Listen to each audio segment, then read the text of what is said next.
Ayan, matapos po natin durugin itong ating nilagang saging na saba, lagay po natin sa ating bowl.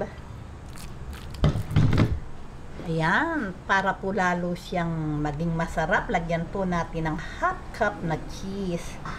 Para naman po maiba yung ating lasa. Lagay po natin itong half cup na condensed milk. Ayan, imimix lang po natin.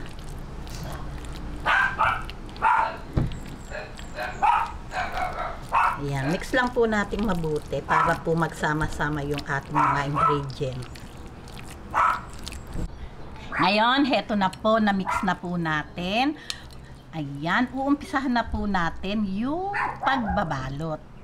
Okay. Ngayon, heto po yung ating wrapper. Medium size po ito. Hinati ko po sa gitna. Pinagdalawa ko po yung bawat isa. Ganito lang po. Ititiklo po natin pa ganyan. Ayan. Pahiran po natin ng, ito po ay harina at water lang.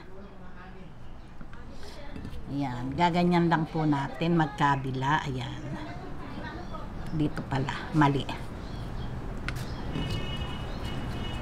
Ayan.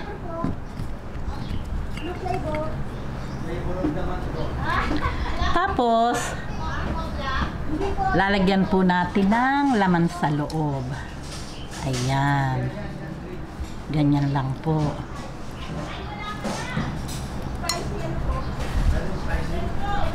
Ayan.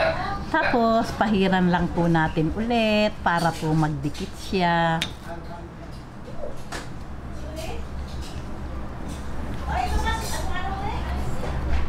Ayan.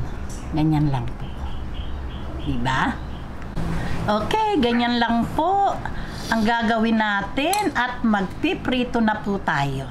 Ayan, paulit-ulit lang po. Itatriangle natin, didikitan. O, diba?